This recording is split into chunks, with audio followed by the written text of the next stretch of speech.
Boa noite, galera! Terça-feira chegando, mais um Cola no Cast diretamente aqui do Jardim Pamplona Shopping no Pocket Studio. Graças a Isolar e a Lady que faz todo o isolamento acústico aqui do Pocket. E aos meus patrocinadores, Rock na Teia, gratidão, que é a Rock na Teia. Eu falei pra vocês que 2025 estava diferente e está mesmo, então agora vocês vão ficar com o que é Rock na Teia. Galera, tá vendo? Falei pra vocês, Rock na Teia é o quê? É cerveja boa. Galera, é molho maravilhoso, que aliás eu trouxe também alguns produtos da Rock na Teia aqui pra vocês. E a Landfit. Ednei, gratidão por essa parceria. Nós estamos há 3 anos já direto com vocês. E graças a Deus o Cola no Cast só tem crescido, né? É, meus amores. Landfit, hoje eu tô com o meu aqui, ó. Ah! Dá pra você ver ou não? Mais pra cá. Aí. Tá sujo que eu tava com ele na terra, gente. Aí eu fui pro sítio. E aí, agora nós vamos fazer também o Cola no Cast musical. Mas não é hoje, tá, gente? É só um dedinho aí pra vocês. Rodrigo Teaser, tô te esperando. Que ele que vai inaugurar provavelmente o nosso Cola no Cast musical. E diretamente pra você que nos assiste da Uma TV, gratidão pela sua audiência. E hoje a minha convidada especialíssima é uma das maiores cirurgiãs plásticas de São Paulo, na minha opinião humilde. Ela trabalha dentro do Sírio-Libanês, um hospital referência aqui em São Paulo. Tem uma clínica referência em Jundiaí. E eu quero bater um papo com a doutora. Quem você acha que é? Doutora Ana Paula Ferreira. Gratidão. Gratidão. Por ter aceito e ter liberado um horário na sua agenda, né? Ah, tô muito feliz de estar aqui com você. Tava com saudade de você. A gente ainda não se viu 2025, né? É verdade. Para mim é uma imensa honra estar aqui com você hoje pra gente conversar um pouquinho aí do que são as suas dúvidas. Não só minhas, né? Eu penso que quando a gente fala de estética e de autoestima, é onde a gente procura um cirurgião plástico, né? E alguém referência realmente para mexer com com a nossa beleza, né, gente? Porque não adianta ir para qualquer lugar. Desses anos todos que eu conheço a doutora, gente, não são poucos, eu creio que uns 5 anos pelo menos é o que a gente já se conhece. Eu já vi tanta gente entrar no seu consultório que vem fazer um reprocedimento, né? Aquilo que foi em alguém, deu errado e chega lá para consertar. Gente, arrepiei agora, hein? É porque eu vou lembrando das coisas e é impressionante o trabalho que a doutora faz, né? Exatamente. Eu acho que esse é o maior desafio do consultório, é quando você precisa abordar algum procedimento que a pessoa fez e teve uma frustração. Porque eu acho que quando a pessoa procura, ela está buscando um sonho.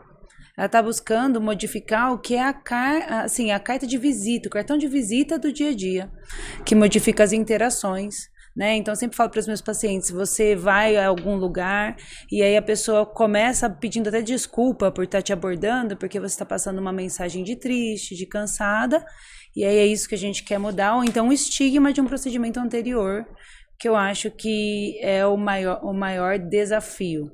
E eu acabo, às vezes, acolhendo esses casos, que eu acho os casos mais desafiadores, e tentando trazer a paciente de volta para uma autoestima em paz, né? Para você conseguir interagir com as outras pessoas.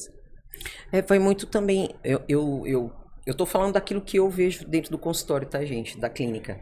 Assimetria, né? Porque você passa tanto tempo dentro do consultório conversando, principalmente quando é a sua primeira vez, ela vai medir o que é legal, o que não é. Não que não vai fazer o que a paciente deseja. Mas você deixa bem claro sempre, né? Se fizer isso aqui, só que pode ficar assim, assim, assado e acontecer tal coisa, tal coisa, tal coisa. Alguma vez chegou alguém no consultório e falou, eu quero colocar, sei lá, 10 seringas de coisa na minha boca e sai lá com a boca mais inchada do que... E depois volta a falar, bem que a doutora falou, tem como tirar?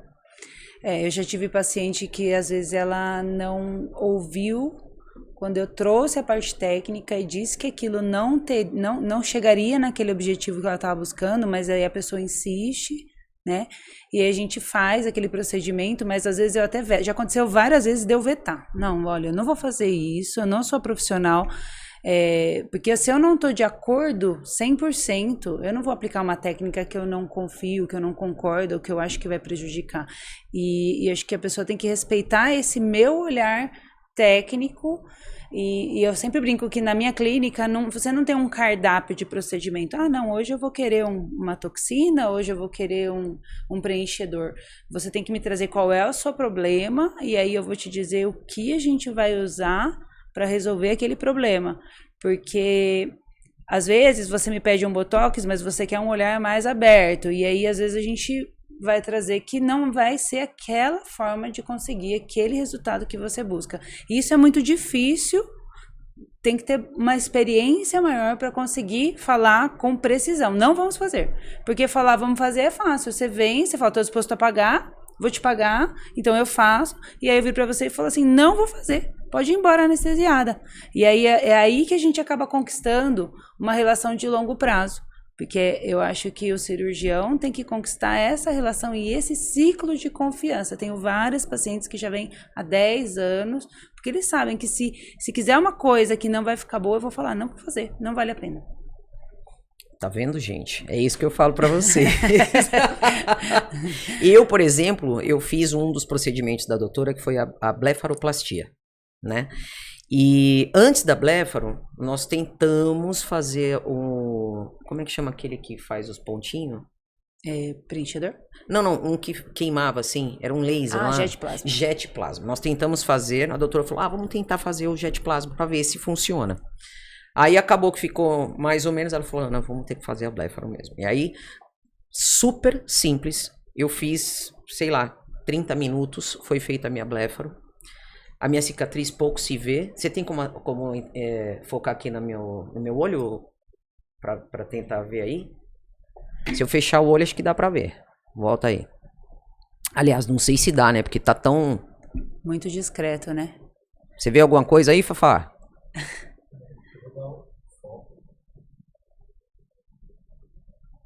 A cicatriz ficou muito boa, Ana. Muito boa. Tá vendo? Bem difícil. Gente, é muito tranquilo de fazer, né? E eu falei pra ela, eu falei assim, doutora, daqui 7 dias eu tenho um show. Não, você vai fazer seu show. Eu falei, tá bom. E aí eu filmei o processo, isso eu tenho filmado, eu vou tentar fazer um insert aqui pra vocês, dos dias seguintes, e eu fui fazer meu show depois de 7 dias, plena, linda, maravilhosa, desinchada e tudo mais. Sem roxo. Que é o melhor ainda. Que é o melhor ainda. Né?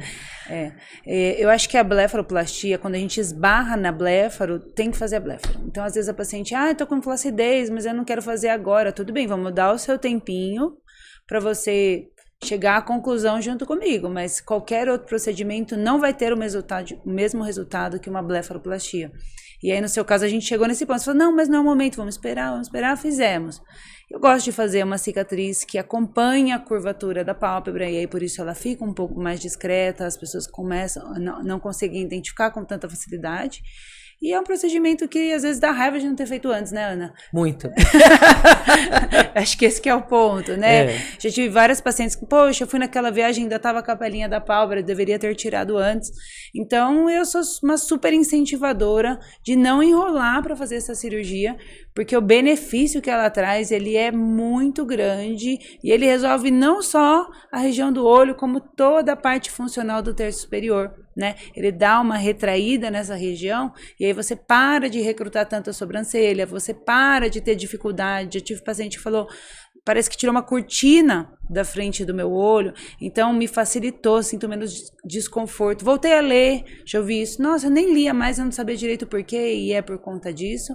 Então é uma cirurgia que eu sou uma super incentivadora e dá para fazer com anestesia local, demora 40 minutinhos, vai embora. Aguenta aí o fim de semana, você lembra, né? O seu fim de semaninha próximo, logo, 3 dias inchadinhos. mas depois de uma semana você tá muito bem. E outra, fazendo o procedimento, né? Porque tem não é só a Bléfaro, né? Depois você tem a sua lição de casa, a tua alimentação, Sim, hidratação, repouso. as pomadinhas que você já sai de lá com tudo na mão, praticamente. É isso, né? Já sabendo que Já vai sai usar. com um kit do que você vai precisar usar. E Né? o gelinho, né? A gente faz gelinho com Sim. Netflix, né? Você assiste uma série, alguma coisa, você assiste 40 minutos, faz um gelinho. Assiste 40 minutos, faz um gelinho. Dessa forma você consegue, ou assiste cola no cash. Não é? É? Ó. Aí sim, ó, Aí sim. propaganda. E junto com a Bléfaro, eu queria entrar num assunto que hoje em dia as pessoas têm muito é mais procurado, vamos dizer assim também, do mini lifting. Tem idade para fazer esse mini lifting? Uma senhora de idade, por exemplo, ou qual é a idade de uma jovem como eu, de 52 anos, mas se tem idade ou não, ou é olhar ali mesmo e falar assim, gente, a gente já fez vários procedimentos, vamos fazer um mini lifting? Como é que é? É feito no centro cirúrgico? É feito lá? Como Explica pra funciona? gente, como é que funciona? O mini lifting, ele é uma cirurgia um pouco menos agressiva do que uma ritidoplastia convencional. Então, ela vai ser uma cirurgia que vai tirar um pouco de pele. Então, por que a gente fala isso? Que ela vai estar ali naquela faixa etária de 40, 60 anos. Ah, mas dá para fazer com mais? Dá. Mas daí você tem que adequar a expectativa com a quantidade de pele que será retirada. Entendeu? Eu costumo no mini lifting fazer essa remoção de um pinte de teste, um pinte de pele aqui que a gente tira aqui na lateral. Se precisar, a gente tira um pouquinho nesse sentido também. E aí puxa aqui, puxa um pouquinho ali, às vezes coloca um pouquinho de gordura e faz uma somatória de todos os procedimentos, não é muito agressivo em nenhum. E aí você consegue um bom resultado.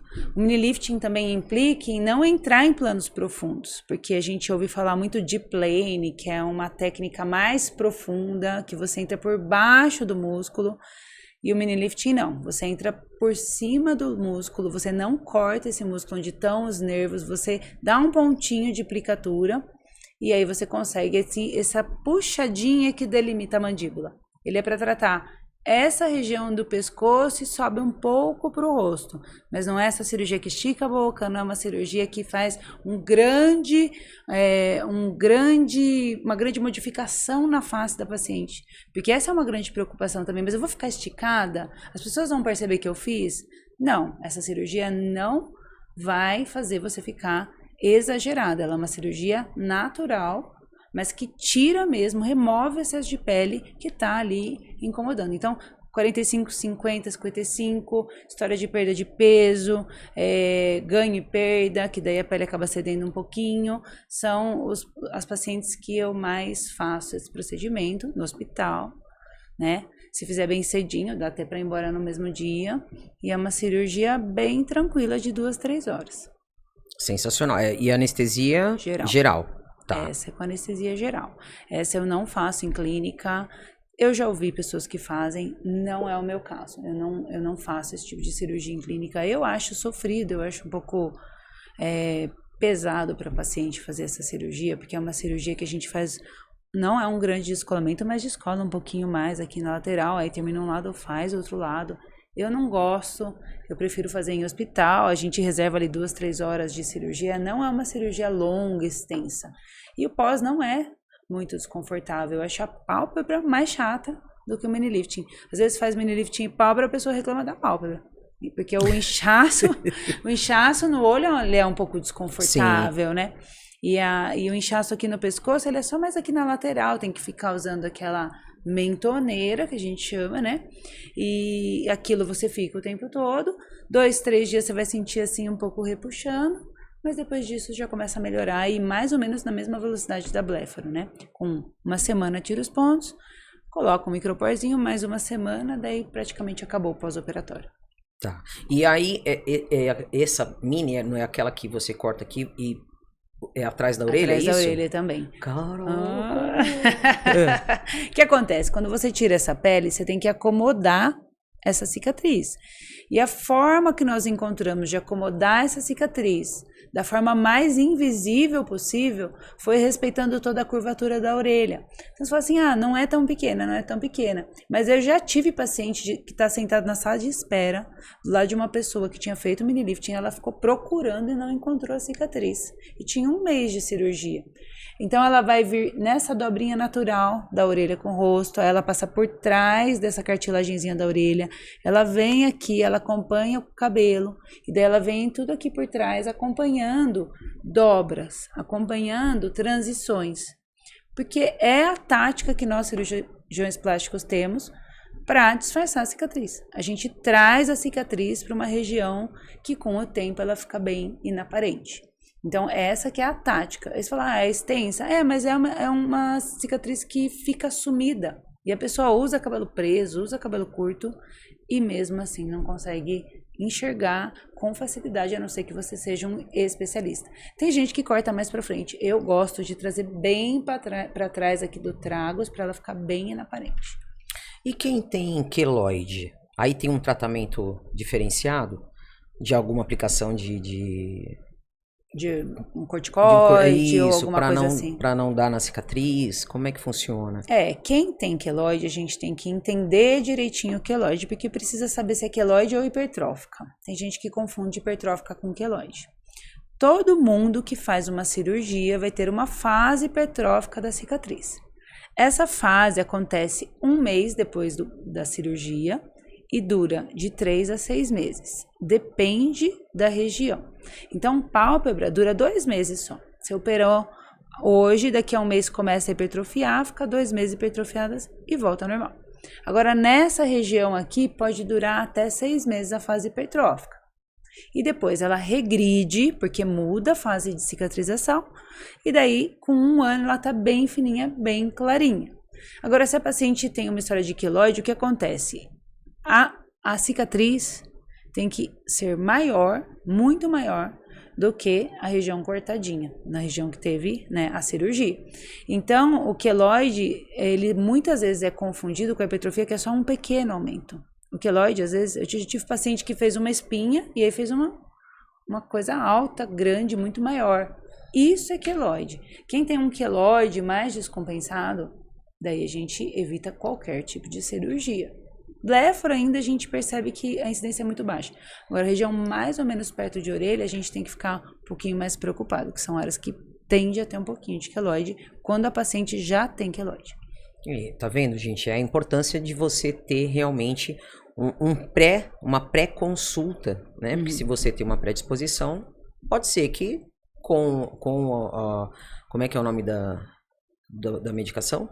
Que toma, se você tiver o queloide, se você tiver uma tendência a ter o queloide, o que você pode fazer é passar fazer injeção de corticoide na região, quando identificar o início dele, ou se você já sabe mesmo, a gente manda fazer um tratamento com bracterapia, que é uma radioterapia local. Então, aí anteriormente, por isso que antes você tem que saber. Na sua pré-consulta ali, você precisa falar, né? No meu caso, eu não tenho mesmo. Vou fazer. Alô.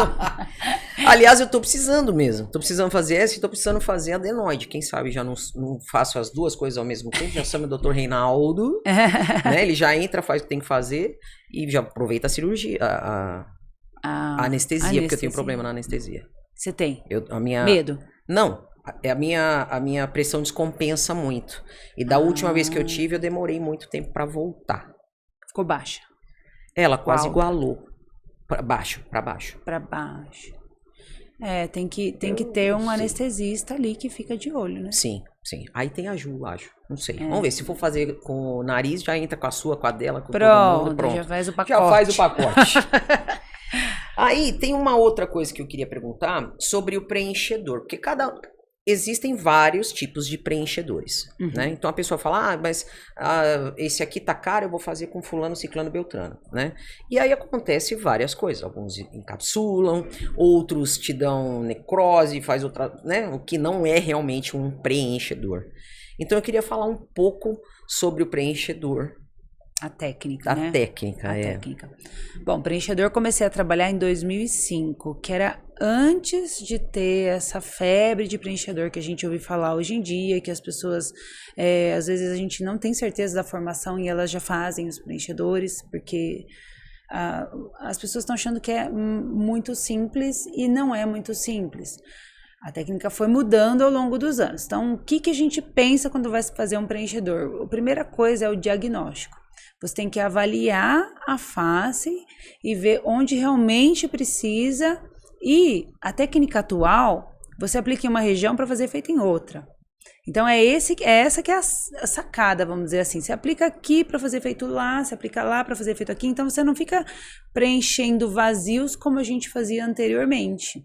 Agora, tem uma outra forma de aplicar, que é essa que está mais banalizada, que você coloca em todo mundo todos os pontos que embelezam e a pessoa fica um pouco incoerente, essa é a minha opinião. Então, eu vou lá e faço uma malar bem grande, uma mandíbula bem grande, um queixo bem grande, boca bem grande e tudo bem marcadinho.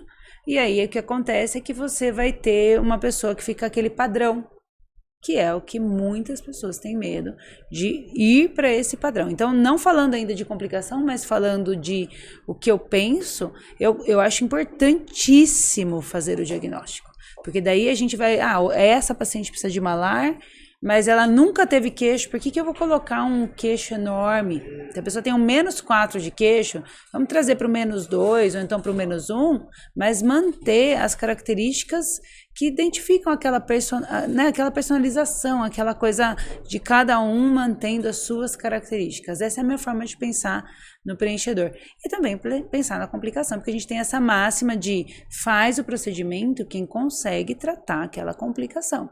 Se eu não sou capacitada para tratar aquela complicação, então, teoricamente, eu não poderia me arriscar. Porque daí, quando eu complico, eu faço o quê? Eu ligo para uma pessoa mais capacitada que eu? Essa que é a questão, entendeu? Então, a pessoa tem que saber lidar com reação alérgica, tem que saber lidar com necrose, ou então, sei lá, algum problema que você percebe que obstrui um vaso e que pode vir a virar necrose, se você não tiver uma conduta mais rápida, vamos colocar. Encapsulamento. Ele pode ser por algum procedimento não tão bem conduzido, ou então ele pode ser simplesmente uma coisa que acontece, que daí a gente tira e depois faz de novo, porque como está num corpo humano, se você tiver, por exemplo, uma infecção mais avançada, mais importante, uma gripe, por exemplo, pode ser que o seu preenchedor responda àquela gripe, entendeu? E aí, às vezes, o paciente pode ter um encapsulamento, mesmo um procedimento bem realizado. Então, isso não dá para julgar o profissional por isso. O importante é como ele conduz. Então, ele vai tirar o seu procedimento, ele vai entrar com alguma medicação que vai equilibrar. Agora, se você se sente acolhida na hora que você tem um problema, pronto, é um bom profissional, está conduzindo de uma forma correta.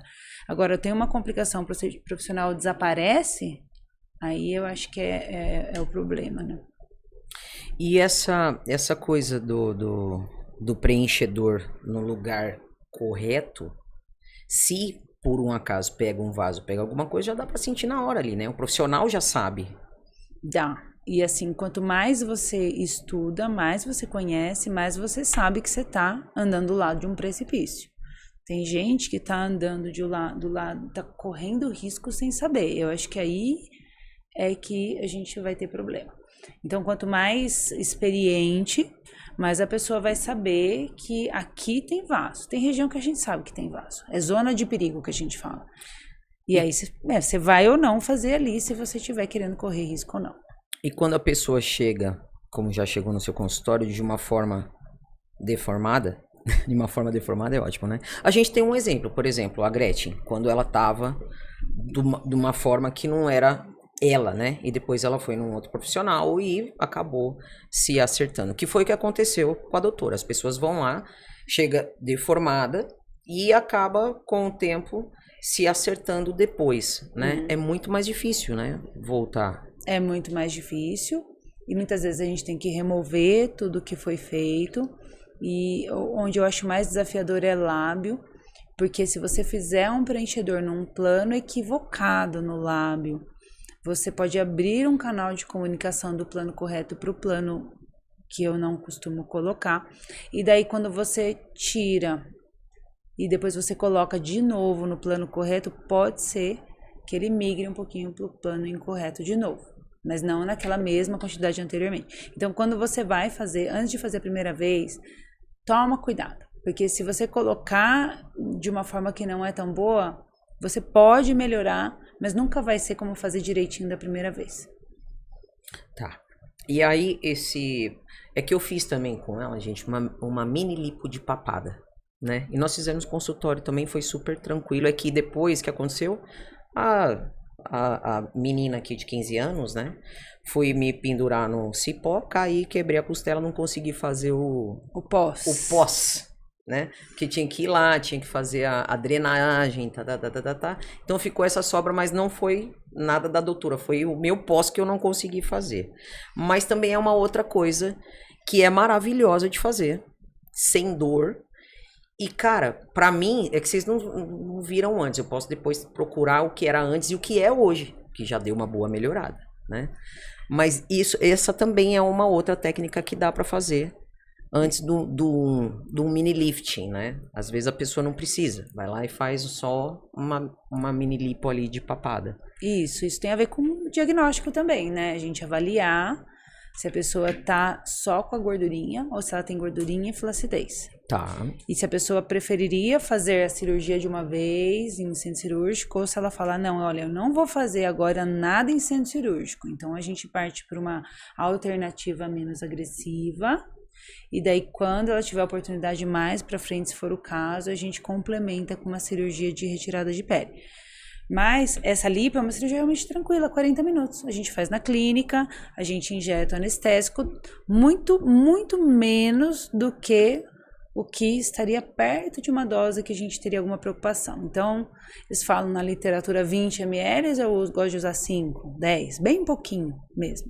E daí a gente faz a remoção dessa gordurinha, que pode ser 10, 15, 20 ml de gordurinha no queixo, acaba dando aquele volume. Pensa, 20 ml de preenchedor, 20 ml de gordura no queixo, muito volumezinho, né? Então faz isso, e hoje em dia eu passo laser em algumas pacientes na sequência, pela mesma orifício de entrada, e aí você pode ter uma retração de pele nos próximos 3 meses. Seria um passo antes de fazer o mini lift. Sensacional, gente. O laser já te dá, já traz a cura ali, né? Ajuda. Porque é um anti-inflamatório poderosíssimo, né? Vamos falar sobre a reconstrução da mama depois do câncer?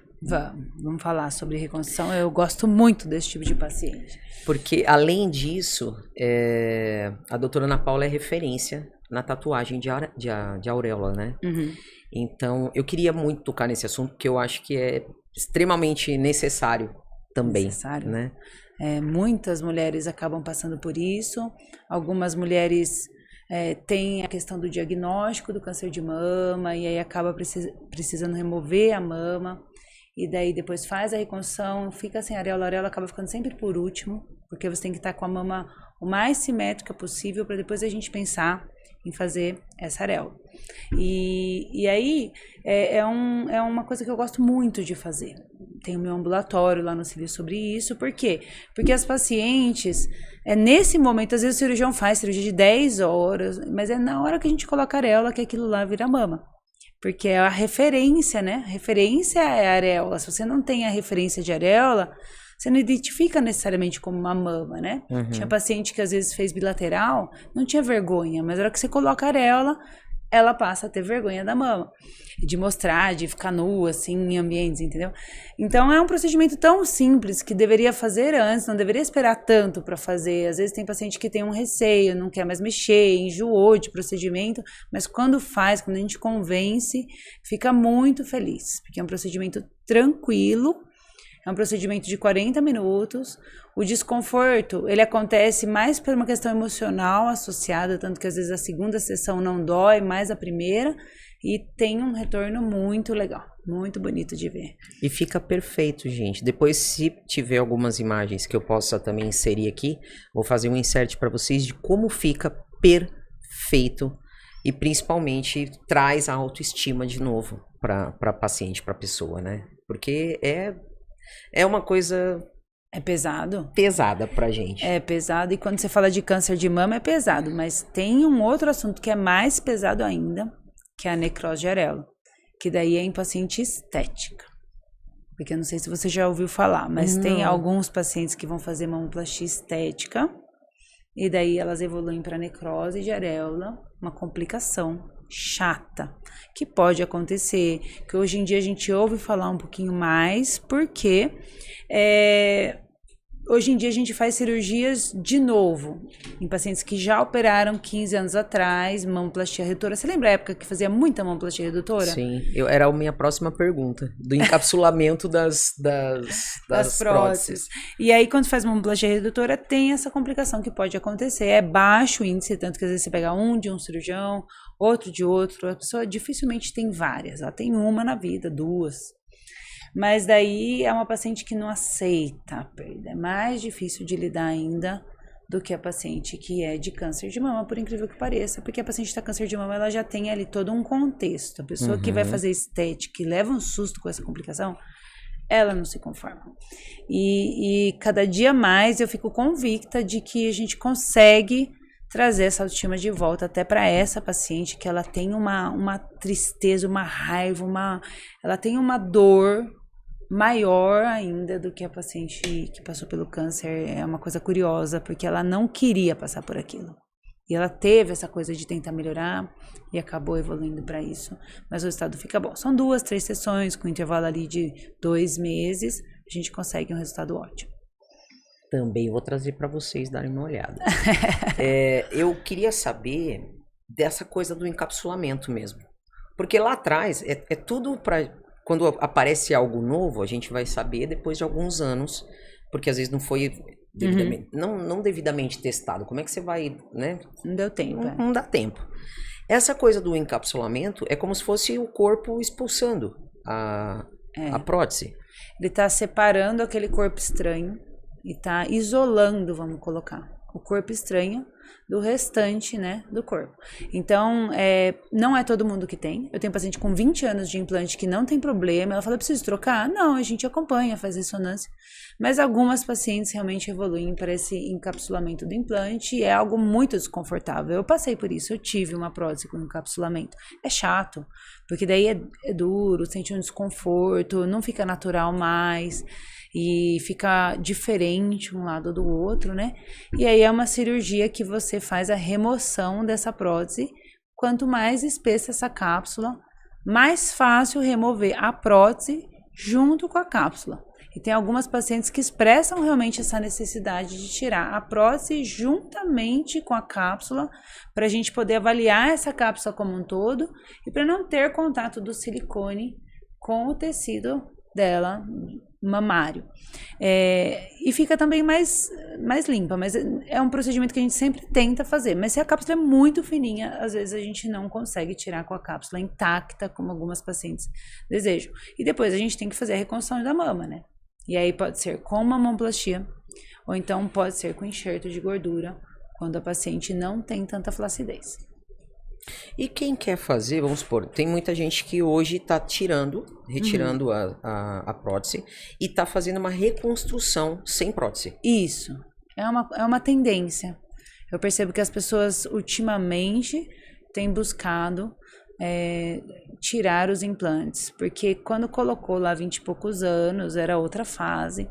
E aí, às vezes, a pessoa é mãe, a pessoa já está numa fase diferente da vida, e aí ela já não quer mais conviver com o implante, porque o implante é como se fosse um corpo estranho, que, assim, quem já teve sabe, esfria, esquenta, deita de bruço, ele incomoda, ele gera um desconforto, ele é mais firme. A pessoa tem que gostar mesmo de ter esse volume na mama, e às vezes não cabe mais, não quer usar uma roupa mais tranquila, que não fique que você não fique tão contornada, você não quer chamar atenção, às vezes com mulher, né? Você fala, não, eu não quero mais. E aí a gente tem tirado e deixado sem. E eu sou super a favor de deixar sem. Super. E também tem a mamoplastia sem a prótese, né? Porque a flacidez, né? Chega pra todo mundo, querido. O meu, por exemplo, tá no joelho. Que dá pra fazer também, né? Dá. Essa mamoplastia sem a prótese. Sem a prótese. Ela é uma das cirurgias mais desafiadoras, Ana, da cirurgia plástica. Por quê? Porque são duas, né? Então aí você faz uma bem bonitinha e quando você vai fazer a outra tem que ficar igual, né? Sim. Não adianta ficar uma de cada jeito, você tem que conversar, que a gente fala, né? E aí, quando é uma cirurgia primária, eu acho ainda mais simples. Quando é uma cirurgia secundária, vai ter fibrose em um lugar que no outro não vai ter mais volume em um lugar que no outro não vai ter. Mas eu gosto demais dessa cirurgia de mamoplastia, porque é uma cirurgia que a gente aprende muito bem quando faz reconstrução de mama. Eu tive um professor que foi muito importante para mim, que ele me ensinou muito a técnica, que vem lá do professor dele. Então, vi muitos anos ele fazer e hoje em dia eu faço parecido, né? É uma técnica que a gente desenha uma mama no tecido e aí você reposiciona e depois você acomoda a pele naquela posição. Então, já muitas pacientes, logo que eu finalizei a cirurgia, que ela acordou, que a gente tirou o curativo, teve a sensação de que estava com uma prótese. E não era um implante. Ela estava com uma sensação de implante, mas era a mama dela toda ali, né, compactada e num formato bem redondinho. Mas isso não se sustenta 100%, né? Depois de 3 meses acontece a báscula, que a gente fala, que é quando a mama ela perde esse volume aqui em cima, ela fica mais plana e arredondada embaixo, que é um formato natural de mama. Mas essa técnica, ela consegue tirar a mama da axila, tirar a mama da cintura, porque às vezes a pessoa até tem a sensação de que está mais magra, porque tirou dessas regiões que estavam com volume, e aí concentra mais no tórax e deixa mais redondinha. E aí é uma técnica que a gente faz ali, avaliando a física do tecido, um tecido mais firme, um tecido mais molinho, um tecido mais consistente, que você levanta e sobe, que você não levanta e sobe, uma musculatura mais firme. Todos esses fatores a gente leva em consideração ali na hora de cirurgia. Então, é uma cirurgia que tem uma curva de aprendizado, né? Como eu comecei a fazer ela lá em 2006, 2007, já passamos pela curva, então é uma cirurgia mais previsível, hoje em dia. Mas é uma cirurgia que você não precisa... depois que passou a curva, ela fica tranquila. Mas se é um cirurgião recém-formado, ele vai acabar te incentivando a colocar uma prótese, porque daí você tem um formato pré-modulado ali que você coloca e aí você só põe a mama, entendeu? O tecido em volta. Não vai pro desafio, né? Não Porque é desafiador. É desafiador, você tem que pensar se o tecido dela é que forma lipossubstituído, não é a pele, né, o músculo, tudo isso entra na conta. E aí, por isso que alguns cirurgiões, às vezes você chega no consultório, doutor, mas eu não quero prótese. Ah, mas não vai ficar bom. Não é que não vai ficar bom, é que não vai ficar bom na mão dele, entendeu? Manda pra doutora Ana Paula que você vai ver só. Ah, inocente. Porque é fogo, você ouve Sim. isso do cirurgião e aceita e põe, e aí depois você fala, poxa, mas eu não queria prótese. E agora eu tenho um corpo estranho, entendeu? Sim. Eu não queria. Eu tenho paciente que ama ter prótese, não se imagina sem prótese. Aí tudo bem. Mas se a pessoa não queria, o cirurgião pôs, depois aquela prótese gera um desconforto, aí eu não acho... Não é o caminho que eu sigo, você entendeu, Ana? Sim. Eu não concordo muito, assim. Se você não quer, a gente não vai pôr. A gente vai fazer tudo que tiver ao nosso alcance para não colocar a prótese em você. E isso é com tudo, tá, gente? A gente veio falando do bioestimulador, do botox, de tudo. Então, é aquela coisa que, se não vale a pena, não vamos mexer no que tá bonito, vamos deixar mais simétrico, né? Que fica melhor. Agora eu descobri porque meu peito caiu aqui, ó. A minha banha. Conversa com meu peito. Ai, meu Deus do céu. A gente tem que ter umas risadinhas, né? Senão não vale. Agora eu ouvi falar que agora chegou lá do seu consultório um bioestimulador natural, é isso? Um bioestimulador natural? Ou é mentira? Não, é que eu queria falar sobre isso, porque as pessoas já chegaram a pedir pra você lá. Tem um bioestimulador natural. É o bioestimulador natural, todo bioestímulo ele funciona assim.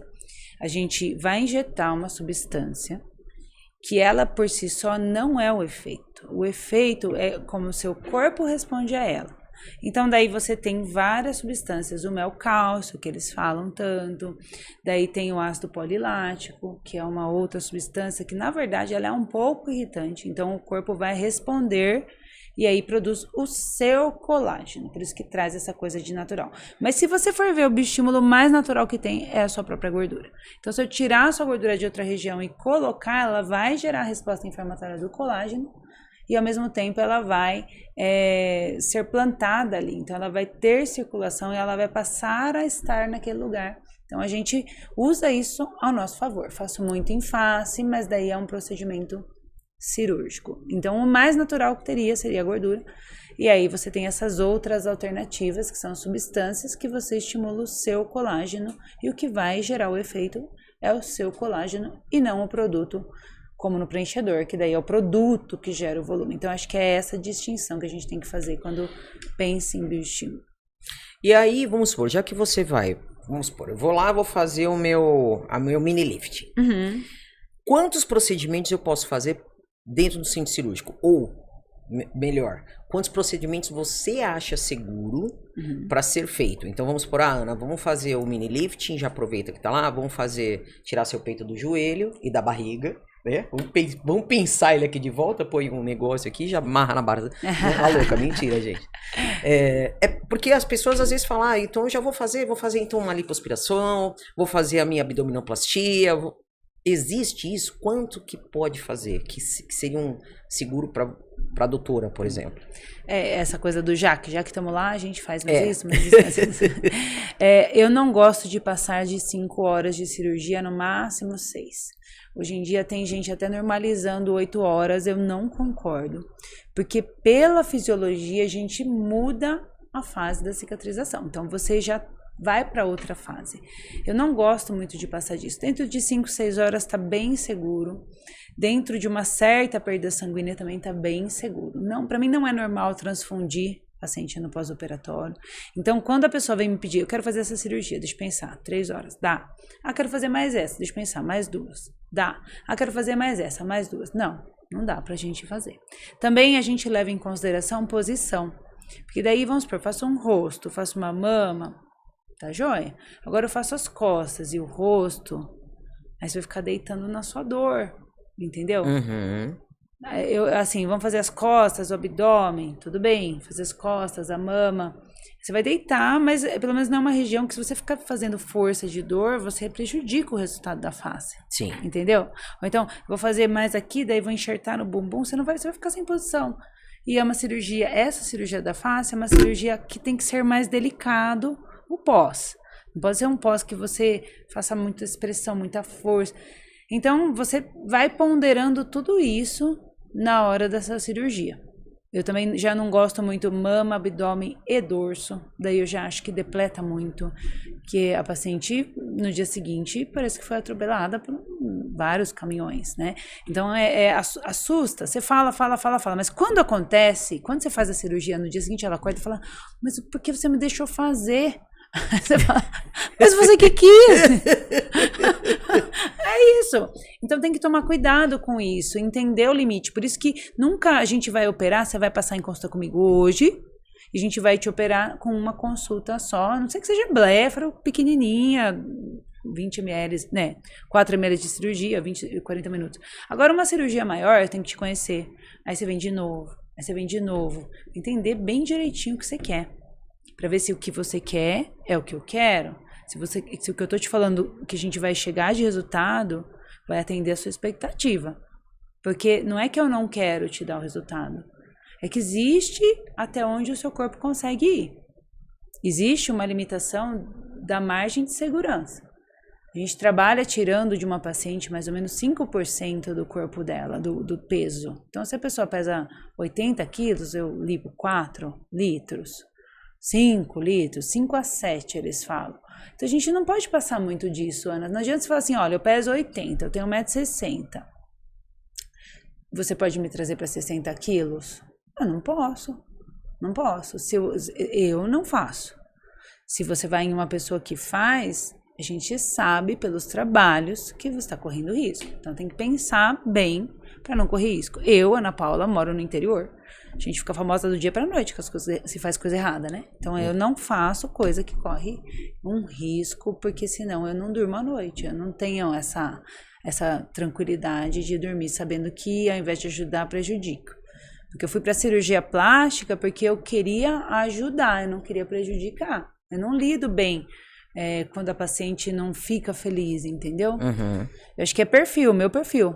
Quando eu fiz cirurgia geral, eu ainda não sabia o que eu queria. E aí, quando eu via que, às vezes, o paciente tinha um problema e eu tinha que dar notícia, ou sofreu um acidente, ia ficar pior, eu não lidava bem com isso. Então, eu pensei, o que eu seria a felicidade? Na cirurgia plástica, a gente consegue ser, né, a felicidade. Então, aí você tem que trazer nesse contexto. Se eu vou fazer um negócio, eu prejudico, eu não durmo à noite. Então, para mim, não vai funcionar. Então, eu vou trabalhar muito, muito, muito dentro da margem de segurança. Vou vetar. Tinha uma amiga de infância minha que queria fazer uma cirurgia enorme. Eu segurei um pouco. Eu falei, não, a gente vai ter problema. Você é minha amiga. Mesmo que não fosse, mas eu trato todo mundo como se fosse minha mãe, minha amiga. Não vamos fazer, entendeu? E aí, acho que é aí que a gente acaba conquistando um paciente com perfil parecido. E de quanto em quanto tempo a pessoa pode fazer os procedimentos? Vamos supor, voltando um pouco pro preenchedor e pra toxina botulínica. Tem gente que fica mais tempo, tem gente que fica menos tempo. É real essa coisa? Já espera uns meses para poder voltar a musculatura, para depois você voltar a fazer? Ou não? Você, tipo, eu já tô vendo que tá começando aqui e tal, vou lá, já vou refazer. Ou fazer um retoque, não sei. A gente pede para esperar pelo menos 3 meses para refazer toxina botulínica. Daí depende do que você gosta, né? Isso a gente pode levar em consideração o gosto. Tem paciente que quer fazer uma toxina bem pesada e fazer a cada 6 meses. Aí tem porque ela não é uma coisa linear. Ela vai ter um pico e depois ela vai ter uma queda. E aí, se você, na fase de pico, você fica travadona, sabe? Bem travada, se você quer. Tem paciente que já prefere fazer mais fraco, então não ter um pico tão alto, fica mais natural. E aí, a cada 3 meses ela faz e acaba usando a mesma quantidade de toxina anualmente, com menos picos e com mais resultados naturais. Então, tem esses 2 tipos de paciente, que faz 4 vezes por ano, 3 vezes por ano, e tem um paciente que faz 2 vezes por ano bem travado. É uma questão de gosto. E tem paciente que faz 3 vezes por ano bem travado também. E tem paciente agora que faz uso de reposição hormonal, usa testosterona, creatina e que percebeu que a toxina dura menos. E essas pacientes acabam fazendo uma dose maior, com uma frequência maior. Porque esses regeneradores musculares, eles acabam fazendo a toxina durar menos. Então, via de regra é isso. Mas assim, se eu for pegar a média das minhas pacientes, a maior parte delas vem no final do ano, e agora maio, junho, julho, agosto. Elas vêm 2 vezes e põem o rejuvenescimento em dia. Mais no final do ano, que elas querem estar bem, pra poder humilhar as cunhadas, as primas no Natal, né? Aquelas pessoas que você vê uma vez por ano, você tem que estar bem ali na hora de ver, na confraternização de 20 anos de formado, né? No casamento. Então, novembro sempre é um mês que a gente, normalmente lá na clínica, a gente não tem tempo nenhum pra vida pessoal, a gente acaba se dedicando bastante, que é uma coisa feliz, mas é a época da gente pôr todos os nossos pacientes em dia. Outra coisa, eu também cheguei a fazer um procedimento lá, que é o que eu gosto de fazer todos os anos, e eu não sei se esse ano vai ter novamente, que é aquele laser que você faz no rosto, tira toda faz um peeling, né? Pra mim parece que ficou eu falo que fica uma tela, parece, né? Que a gente passa tal, depois também eu coloco o insert aqui pra vocês, se a doutora ainda estiver fazendo, pra vocês verem que é super. Em uma semana eu continuei o meu trabalho lindamente plena. Vai ter novamente esse ano? Eu gosto sempre de trazer essa máquina quando esfria, né? Então lá para abril, maio a gente começa a fazer. A gente mudou um pouquinho o protocolo lá na clínica. A gente faz uma inserção mais forte e mais umas 2 inserções só da luz pulsada, que é um pouco mais tranquilo, para não precisar pesar tanto a mão na primeira sessão. E eu acho que todo ano a gente tem que dar uma melhoradinha na pele, então as pacientes já acostumaram, que chega agora verão, elas vão pra praia, vão pra piscina, tomam sol mesmo, sabe? Joga beach tênis, fica no sol, dá uma manchada e quando chega lá pra abril a gente começa a tirar essas manchinhas. Normalmente quem faz hoje em dia não sou mais eu, são as meninas que trabalham comigo na clínica, mas sim, dá uma renovada na pele uma vez por ano, eu acho bem razoável e a longo prazo você vai ficando bem sem mancha, o rosto vai ficando bem bonito. Então, esse cuidadinho uma vez por ano, ele ajuda bastante no longo prazo, porque você sabe que o melanócito é uma célula, que é a célula que dá a cor para a pele, é uma célula com memória. Então, se você conseguir negociar com ele, a pele ficar menos manchada todo ano, com o tempo você vai tendo menos manchas. Então eu acho que é muito válido e vale a pena a gente trazer. Todo ano a gente traz. O ano passado a gente inventou uma moda de trazer uma outra máquina que eu achei muito boa também. A gente vai sempre tentando inovar com as mais modernas. Eu acho que é esse que é o ponto. E para quem tem esses códigos de barra aqui, já tem algum tratamento? Código de barra tem que fazer diagnóstico. Depende do código de barra, a gente trata de uma forma, depende da outra. A única coisa que eu não gosto, Ana Paula, não gosto muito de usar toxina perto da boca, porque pode acontecer da gente ficar com uma movimentação diferente. Então isso não. Pode ser um peeling, pode ser um laser, pode ser um pouquinho de um preenchedor muito, muito, muito fininho. E tem um atualmente que eu uso, que é um conjunto de ácidos hialurônicos 2 entrelaçados, que a gente aplica muito superficial, fica umas bolinhas, você já viu? Fica depois eu te mostro foto. Umas bolinhas, que é um produto específico suíço que a gente trouxe, e que a pessoa sai, tanto que eu brinco, né? Eu brinco na clínica e falo, olha, você vai sair pior. Fica muito pior, você tem que estar preparada. A gente tive paciente que não fez naquele dia porque tinha um compromisso. Você faz as bolinhas, mas ele vai gerar uma hidratação que eu achei muito interessante. Que é assim, você tem a camada profunda e a superficial da pele. Aí você introduz a agulha e você dá uma expandida nessa camada e aí ela acomoda e expande para as laterais, baseado no fato de você ter uma resistência em cima e embaixo. Sim. E aí você consegue uma hidratação muito interessante nas pacientes que têm indicação. Para código de barra, eu acho sensacional. Paciente que teve um grande emagrecimento. Paciente que está na menopausa. Pescoço também. Ele faz um efeito como se fosse um Photoshop. Essa coisa daqui do aqui, essa do peito, dobradinha, aqui a dobradinha. Isso, ele funciona muito legal. E ele é uma conjunção de 2 ácidos hialurônicos de 2 pesos. Não é cross-linkado, então ele é um ácido hialurônico livre, mas que você faz essas injeções que ficam horríveis na hora, mas que depois você tem um resultado muito bom. Primeiro você fica feia para depois você ficar bonita. É isso. Piora para melhorar. É isso mesmo. Vamos falar do masculino. Os clientes que, vamos supor, chega lá, não tem um mento, você consegue trazer essa simetria pro rosto deles também com o preenchedor? O preenchedor. Consigo, e eu tenho muita preocupação de ninguém perceber que eles fizeram. Porque o homem tem um receio muito grande do sarro que os amigos vão tirar ali no campo de futebol e tudo mais. É claro que depois de um tempo, se eles começam a conversar sobre isso, eles percebem que os amigos também estão fazendo e têm o mesmo receio. Mas sempre, no homem, a maior preocupação é não gerar estigma. Não podem perceber. Bléfaro vai muito bem para homem. Preenchedor vai muito bem para homem. O que é mais preocupante é a toxina botulínica, que é aquela que altera a musculatura. Então o homem tem que ou tá convicto de que quer, ou a gente nunca usa uma dose muito alta. Então você dá uma relaxada na musculatura, mas não pode pesar muito a mão, não pode deixar aquela sobrancelha altinha na lateral. E homem, a gente pesa um pouquinho mais na mandíbula. Eu acho que para eles é muito legal, porque fica com um aspecto bem masculino, mandíbula mais larga do que a maxila, né? Ao contrário de mulher. Tem mulher que às vezes faz reposição hormonal, treina muito, vai ficando com a mandíbula mais larga. Aí a gente tem que ou soltar um pouquinho desse masseter, daí com toxina, ou trazer essa maxila para fora para o rosto voltar a feminilizar.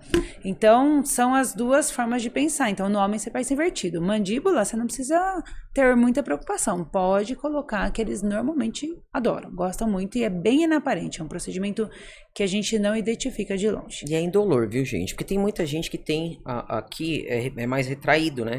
Então, quando se vai para o consultório, você consegue redesenhar e trazer realmente a simetria do rosto, né? Sim, fica bem bonito. Porque a gente sabe que com o envelhecimento, teve um estudo que mostraram os crânios com o envelhecimento. E aí, com o envelhecimento, onde você tem essa tração muscular, você tem absorção do osso, absorção óssea. E por ter essa absorção óssea, você vai ficando com regiões sem sustentação. Uma delas é aqui numa seta, porque a gente tem um músculo que insere aqui. Sim. E aí você vai tendo essa tração, e aí ele vai ficando retificado esse ângulo da mandíbula. Mesma coisa aqui, a gente tem um músculo que insere aqui e aí esse queixo vai rodando para cima. Vai aumentando um pouquinho o espaço que a gente tem aqui do nariz, vai aumentando um pouquinho o espaço da órbita. A técnica que eu faço preenchedor, ela é uma técnica profunda. Então, ela é uma técnica que é por baixo do músculo e que faz essa reposição óssea. Essa é a base do que eu, como cirurgião plástica, gosto de fazer. Tem muita dermato que não tem segurança para aplicar nesse plano. É um plano que cirurgião plástico tem mais segurança, porque você vai com agulha. Então você vem na região óssea, não sei se você lembra, a gente quando faz fica com um pouquinho de dor para mastigar, um pouquinho de dor óssea, porque é um plano que ele é muito natural por ficar por baixo da musculatura. Não atrapalha a função muscular e gera reposição de uma região que você perdeu. Então, eu já tive paciente que olhou no espelho e falou, nossa, é verdade, eu tinha esse rosto quadrado quando era mais novo, não lembrava. Sim. Né? Porque a gente trouxe o que se perde com a idade, né? E cada paciente, um ponto específico que a gente percebe que ele tem uma hipertrofia muscular, então que ele perdeu mais. Gente, já tá quase 1 hora aí. Vou fechar com a última pergunta aqui, tá? Tá. Tem pacientes que têm, pessoas, né? Que tem um corpo legal, o braço tá bem, a perna tá boa, mas aquela barriga que cai por cima, né? Uhum. Essa pessoa ela tem que perder a gordura para fazer a cirurgia plástica para retirada, ou existe uma margem de segurança para retirar essa barriga para trazer vida, porque essa pessoa não consegue nem agachar. Sim. Né? A gente tem que entender se essa gordura é por dentro do abdômen, da musculatura, ou por fora. A gordura intraabdominal, às vezes, ela atrapalha a gente fazer a abdominoplastia. Mas se não é tão intraabdominal, a gente avalia na cirurgia diagnóstico, né? De novo. Então, a gente faz o diagnóstico e aí avalia se vai conseguir chegar com segurança sem precisar perder peso. Agora, tem paciente que você fala, puxa, não tá chegando. Aí a gente tem 2 opções. Ou a pessoa perde um pouco de peso antes da cirurgia, ou então a gente faz uma lipoabdominoplastia, que significa que a gente vai tirar uma parte dessa gordura e daí a gente vai tirar o excesso de pele decorrente após a retirada dessa gordura que estava em excesso. E antes disso, a gente vai fazer a aproximação dos músculos nesse sentido, que aí a pessoa vai ficar um pouquinho mais acinturada. É uma cirurgia que eu acho que fica muito bonita.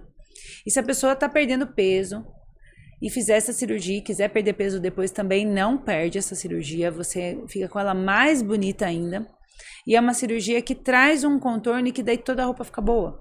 E aí é uma cirurgia mais certa de você ficar sem abdômen para sempre. Mesmo que você engorde, você vai acabar ficando com esse contorno mais bonito. Mesmo se você for gordinha, ela fica uma gordinha violão.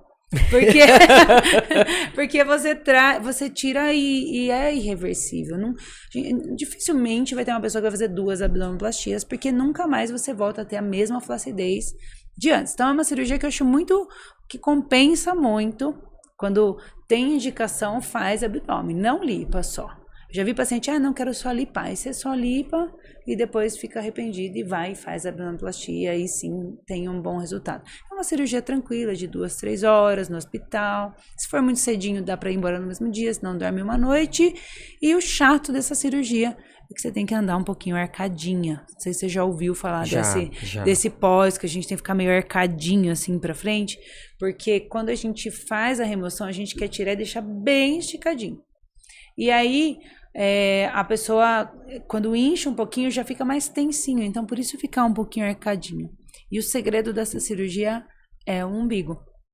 Porque o umbigo é onde a gente vê o estigma. Eu gosto de jogar o umbigo bem lá pra dentro, a cicatriz ficar bem lá pra dentro, pra ele ficar bem inaparente. Mas, geralmente, a marca registrada do cirurgião é o umbigo que ele faz. Então, quando você vai fazer, você tem que perguntar... Posso ver seu umbigo? Que você faz? Eu vou te contar um segredo. Eu tenho uma amiga que fez abdominoplastia lá atrás e ela não tem umbigo. Ficou sem, hein? Tá Esqueceu. Esqueceram. Se ela for lá no consultório, dá pra refazer esse umbigo? Dá pra fazer umbigo, né? Um neo-umbigo, que a gente chama. É que tem umas técnicas que você realmente tira o umbigo e aí você deixa mais vaziozinho atrás do umbigo e gruda essa pele. Muito provavelmente soltou, né, a dela. Deve ter feito, não é possível. É lisa. Mas por que não fez umbigo? Eu acho que esqueceu. Sei. Dá pra fazer. Se não tem, dá pra fazer. É bom que a gente pode escolher onde quer pôr, né? Não é? Ah, põe um aqui, ó. Quero mais pra cima, mais pra lá, faz 2. Eu vou ver se eu levo ela lá. Pronto. Porque ela é uma coisa que ela falou, tá na minha tela mental. Pum, eu tenho o meu umbigo aqui. Mas, cara, eu vou conversar com ela. Não vou falar nome, né, gente? Pra gente não expor a pessoa, precisa. mas eu vou ver se isso é uma coisa que de repente incomoda. Quem sabe? Quem sabe, né? Ou faz uma tatuagem, né? Também eu pensei De nisso. umbigo, pão piercing. Não é? Né? Mas é em alto relevo, né? Estamos viajando aqui. Tamo. Gente, eu quero agradecer demais. E quem sabe não vem novidades aqui também no Cola no Cast, né? Eu não vou dar spoiler, mas assim que se concretizar, a gente coloca pra funcionar. Eu quero te agradecer imensamente. Espero que você tenha gostado, porque eu fiquei muito feliz de te receber aqui há muito tempo já. Eu gostaria, né? Há 3 anos, desde que eu abri o Cola no Cast, nós vamos pro 4º ano, fazer essa entrevista com uma pessoa que eu confio tanto, uma profissional que eu confio tanto. Eu tô extremamente feliz e grata mesmo. Agora, antes da gente finalizar, eu quero que você deixe uma mensagem e aonde as pessoas podem te contratar, né? Fala, Ana, eu não tenho tanto... Doutora, eu não tenho tanto recurso. Cara, faz um carnê das Casas Bahia que rola, entendeu? Você vai pagando, chega no dia da cirurgia, tá tudo pago. Funciona assim ou não? Tem algumas possibilidades que a gente pode conversar. Ô, Ana, eu que queria te agradecer. Eu fiquei muito feliz também de você ter aberto esse espaço para mim, para falar um pouquinho do meu trabalho, né, compartilhar, porque eu não quero atender todos os públicos, acho que as pessoas que têm que se identificar com a gente, né? Tem gente que pensa igual, fala, eu vim porque eu penso igual você. Então, pronto, a gente deu match, vamos dizer assim. E com você deu match já há muitos anos, a gente já conversou, foi gostoso, você entendeu a forma como eu trabalho. Então, estou muito feliz de estar aqui com você, compartilhando. Agradeço, vamos ver projetos novos pela frente. E quem quiser encontrar, a gente tem um Instagram, que é o @clínica Ana Paula Ferreira, que fala um pouco de tudo que a gente trabalha. E eu tô localizada em Jundiaí, né, no Mundial, que é um edifício lá perto do Jundiaí Shopping, então não é difícil, é perto da entrada, é perto da Anhanguera. Eu tenho várias pacientes que acabam vindo até de São Paulo para passar comigo lá, e eu hoje em dia não atendo mais em São Paulo. Eu já treinei mais de 100 cirurgiões plásticos na técnica de tatuagem de areola, então muitos vêm do Brasil inteiro para passar comigo por lá, e aí eu espero você no consultório, se você pensa como eu, tem essa coisa de diagnóstico, de saber exatamente onde fazer, como fazer, o plano que vai fazer para ter um bom resultado e buscar algo que tira estigma, que é a nossa forma de pensar no dia a dia da clínica, né? Então, essa coisa do natural. Mas como você gosta da boca? Olha a minha boca, a boca de todo mundo que trabalha na clínica, porque todo mundo lá tem essa forma e já foi, né? Já apliquei a minha técnica. Então, eu espero, se você concorda, deixa o meu contato depois para vocês falarem comigo, tiverem alguma dúvida. Aqui na descrição, gente, eu vou deixar já para vocês o link de lá do Instagram. Tem site lá também? Tem vocês? Site então, também. Já o link do site para vocês, todos os contatos da clínica, para você ir lá e marcar sua avaliação. E depois você mostra pra gente aqui do Cola no Cast também. Gratidão. Deus abençoe. E espero que dê certo aí algumas coisas. E espero que você que está nos assistindo, nós possamos ter realmente esclarecido algumas das dúvidas de vocês, tá bom? Um beijo no coração, até a semana que vem, se Deus quiser. Gratidão a todos vocês que nos assistem também aí da Uma TV, e na semana que vem tem mais. Beijo!